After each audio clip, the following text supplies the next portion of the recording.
I'm Andy Martens. Welcome to a new season of Civic Affairs. My guest is Ward 2 Councillor Lisa Vezeau-Allen.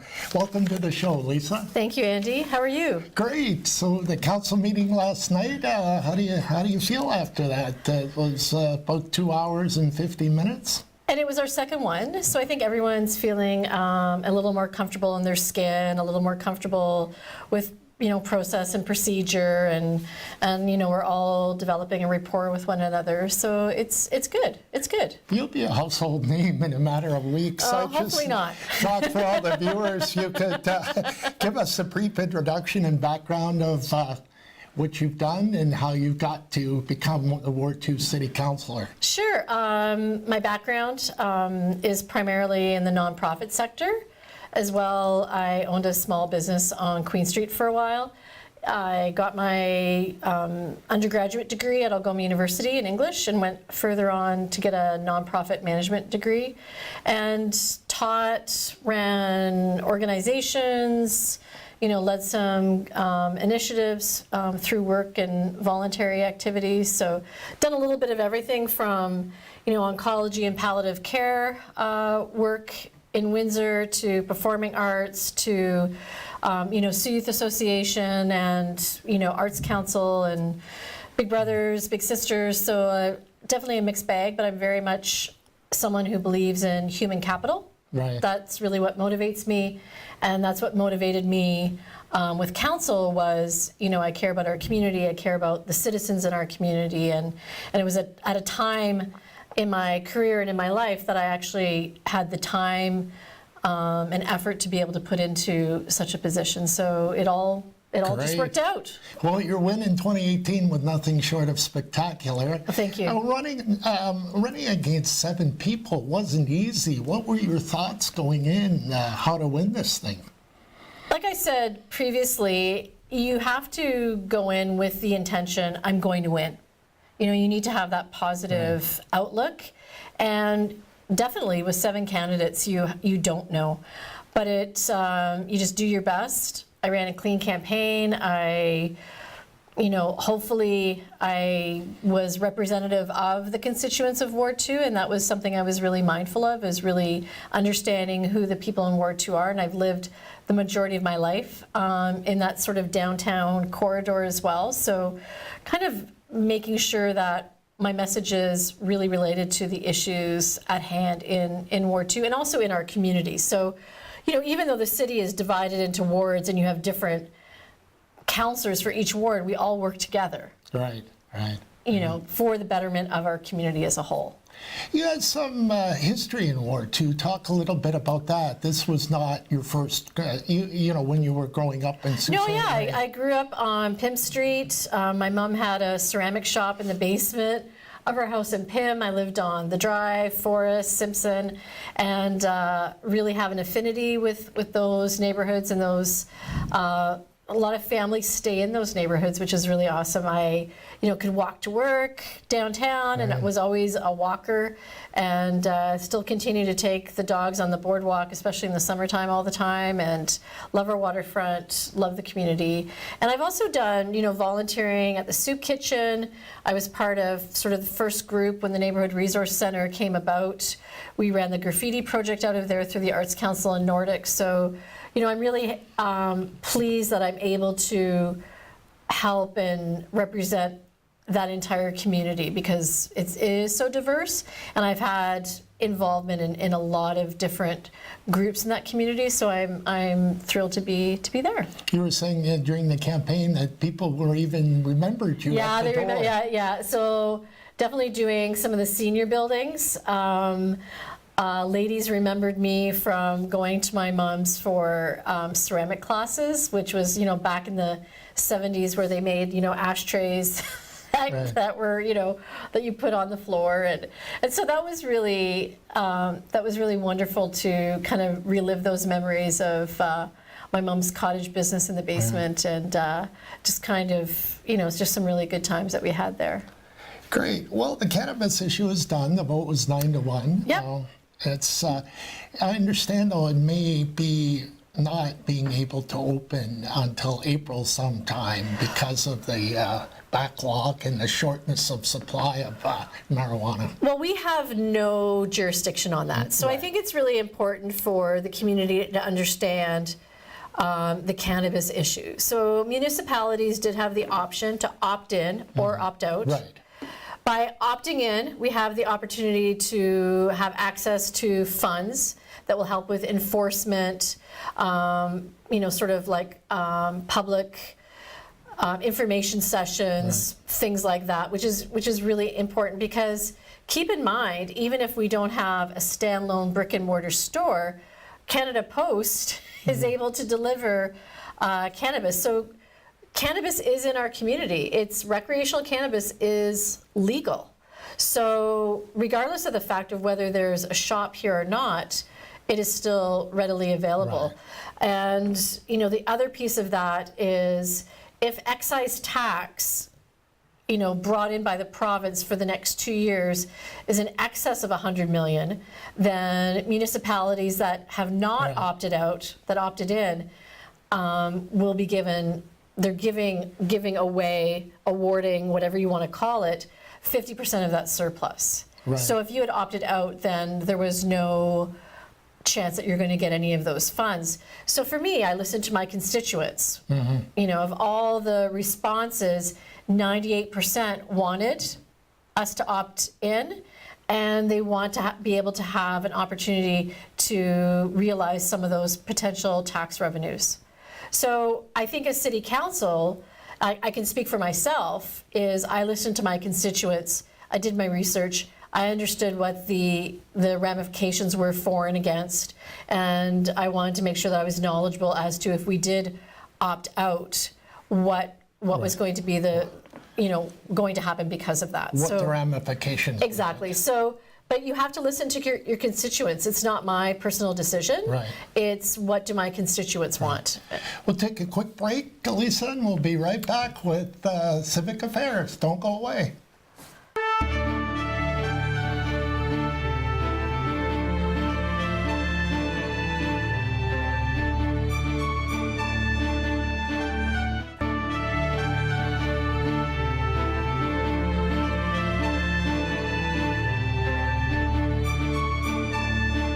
Welcome back to Civic Affairs. I'm Andy Martens, and we're chatting with Ward 2 Councillor Lisa Vezeau-Allen. Before the break, we were talking about the cannabis issue, and you had a perfect background. You lived in Colorado. You saw how the cannabis issue worked there for the state of Colorado. Talk a little bit about that. To be perfectly honest, so we lived in the Boulder area, and I really it didn't affect us. It didn't, right beside Noodles and Company and a nail salon, there was a retailer. It didn't, I didn't notice anything from that. Now, keep in mind, in Colorado, you're not allowed to consume on any public property at all. You can only consume in your private residence, which could include your backyard and things like that. So, you can't walk down the street, you can't, be in a park, that sort of thing. So the legislation there is a little different. The one thing that was a benefit, especially in my field of work, is those funds, the taxation money was used for both education, so school boards, as well as for substance education abuse programming, which the YMCA that I worked for in Boulder was a recipient of grants for that substance education abuse program that we did. So, it's also, it's a different community, it's a different demographic, it's a different populations. So to compare it to here, but I didn't notice any ill effects from that. Are there still issues with, youth getting involved with drugs and, illicit selling of cannabis? Most certainly. It does not eliminate that.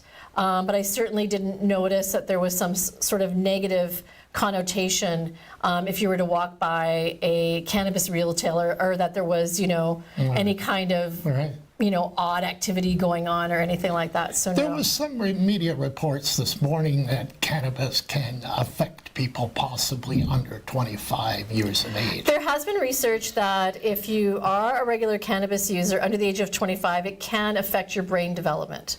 So that is all part of educating, right? And I think it's not just educating whether or not recreational cannabis is legal or not, it's educating our youth on that, as well as parents need to know that. So yes, it can have definitely adverse effects on brain development. From another side though, for a lot of parents whose children may suffer from seizures or have health issues, they found that the CBD oil is very beneficial.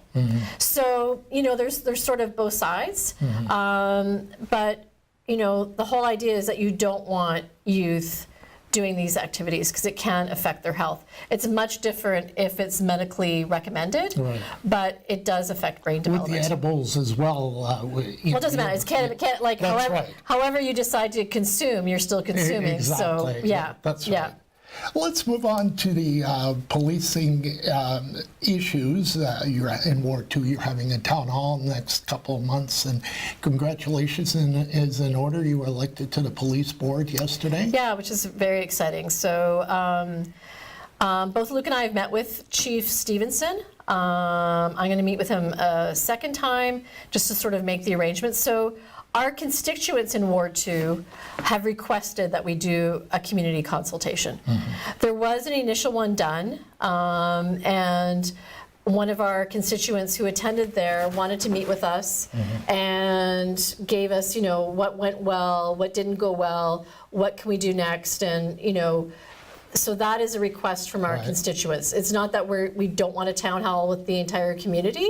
This is a request from our Ward 2 constituents, and we are going to fulfill that. We definitely want to see law enforcement there, but also, you know, hopefully we can get someone there from mental health, from addiction counseling, definitely representation from the Neighborhood Resource Center and police services, and really look at a holistic approach on some of the issues that we are seeing in Ward 2. And we're really happy to be able to facilitate that and have cooperation from Chief Stevenson. He's completely able to and wanting to support us in this initiative. I received some feedback on Facebook yesterday. As you said, some people were wondering why it wasn't a citywide issue, and they wanted me to ask you about it. And I believe that the Ratepayers Association are doing a citywide consultation.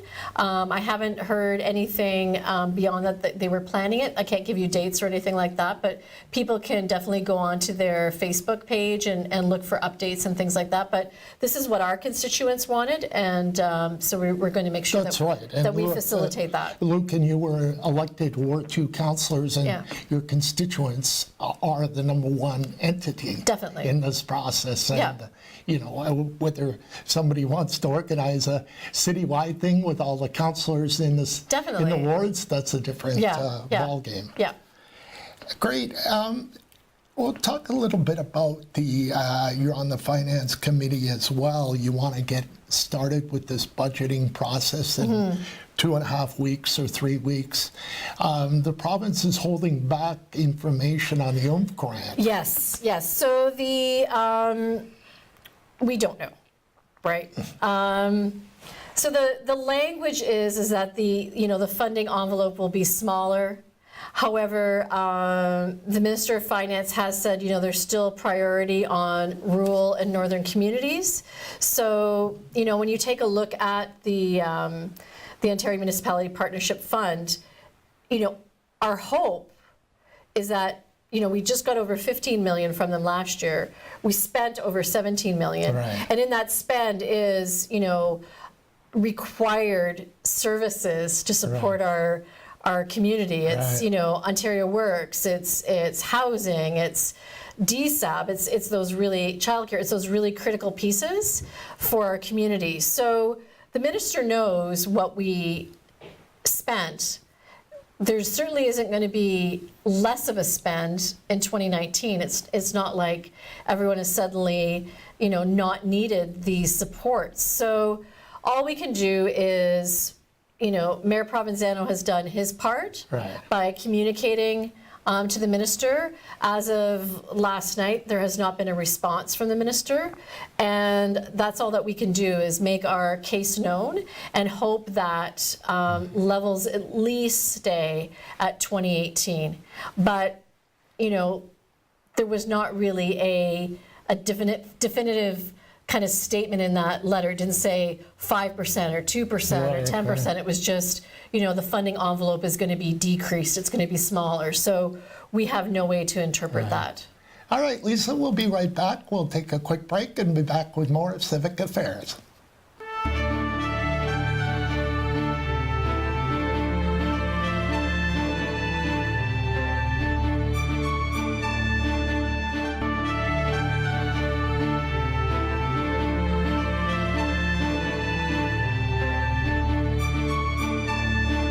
Thanks for staying with us. Welcome back to Civic Affairs.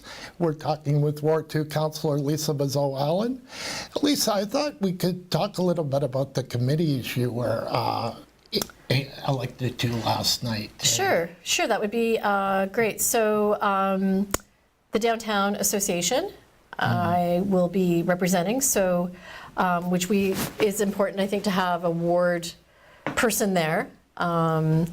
And I'm happy because I used to own a business on Queen, and I've done some projects in the downtown, so I have a lot of respect for Josh as well, and so I'm looking forward to working with the Downtown Association, the Police Services Board. Great. Wonderful. Yeah, the Finance Committee, and the Ontarians with Disabilities Committee from all my times at what's now Thrive. I was foundation president there for about 7 years. So I definitely have an understanding and a commitment to our disability community. And the Walk of Fame. Right. Walk of Fame. I was like, what was the other one? Walk of Fame. So I think it's a good mix. I know a lot of people probably expected me to get more involved in sort of the arts and culture sector. And I do sit on a national arts board. And I definitely have a keen understanding of the arts community, but I'm really wanting to delve into, you know, a lot of the work that I do. You know, I've done a lot of work with populations that are disadvantaged. I've done a lot of work with youth at risk. I've done a lot of work with people with disabilities, and that's really what drives my passions. And I think it all is just sort of a nice even keel. And working so long in the charitable sector, finance is definitely something that I learned along the way. And fortunately, you know, I just came from a, you know, 4-facility, $14 million operation. So, and I was a big part of the budget process because I did the development work and the grants. So really understanding, you know, while there might be a comma and a zero missing, understanding how multi-departments work, and, you know, if you take something from one, it's going to affect the other. And how do we, you know, make everything equal and make sure that we're providing the best services possible. So I'm really looking forward to be in those positions. And you know, I think it'll be a great couple of years. You've got some great new councillors that are taking over in different committees, so I think it will definitely create a different, interesting to see what the outcomes are when you're sitting in meetings and working with committees to see what's happening with different people in those positions. So I'm excited. I'm excited for all of us. And it's a good way to educate the public that councillor's job is a lot more than sitting in the council meeting twice a week. Once every 2 weeks. Twice a month. Twice a month, yeah. No, it definitely is. I mean, you know, emails, phone calls, texts, and we want our constituents to communicate with us. We want to know what's going on. We want to be able to help. But yeah, it's not just, you know, reading your council agenda and making a few notes. It's definitely much more multifaceted than that. Since you're on the Downtown Association, let's talk a little bit about how yourself and council can assist the Downtown Association with their projects, like assisting them with their requests and things. I think a big part of it is working in collaboration with Future Sault Ste. Marie. So there is an action committee for the downtown through the Future Sault Ste. Marie initiative. So I think it's really important that we have open dialogue, understand, educate ourselves on what their deliverables are, and as well, you know, understanding what do the merchants want. and what does our community want. So it's not just one thing.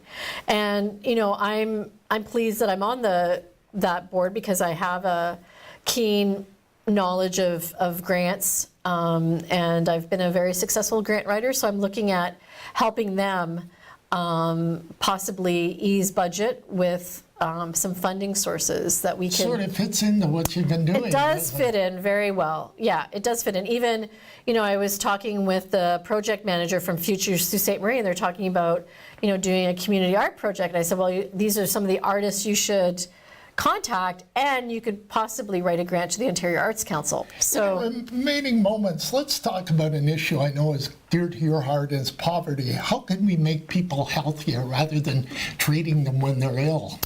So, poverty is systemic.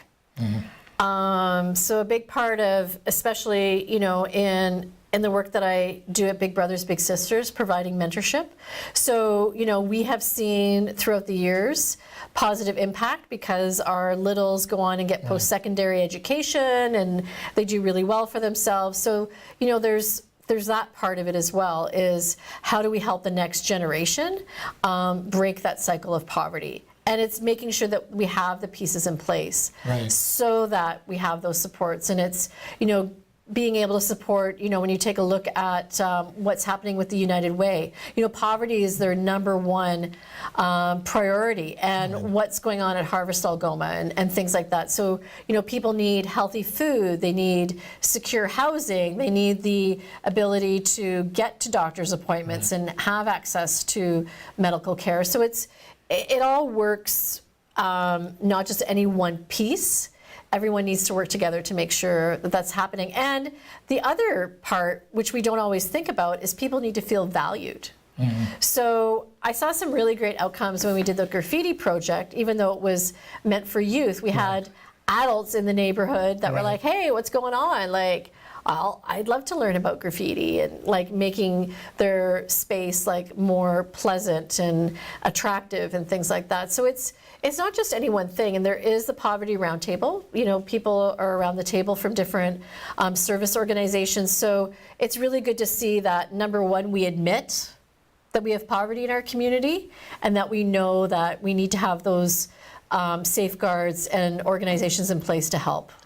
It's I think it's incumbent on every one of us to know how the poverty is and not just live in your own little bubble. And I think Big Brothers Big Sisters is a great way to volunteer and to see what the issues are in our community. Well, and St. Vincent's on February 23rd is doing the coldest night of the year, which is a national initiative where they're raising money for St. Vincent's.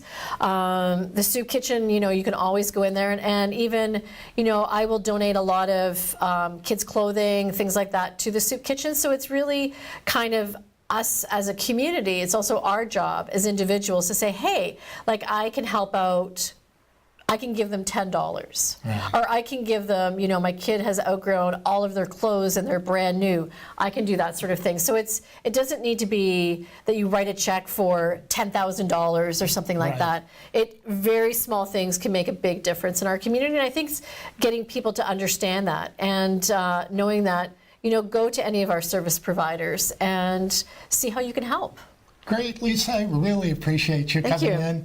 Thrilling. Thank you so much for making time for us this afternoon. Thanks for having me. No problem. That's our show for today. Join me next week. CAO Tom Mayer will be my guest. We'll see you then.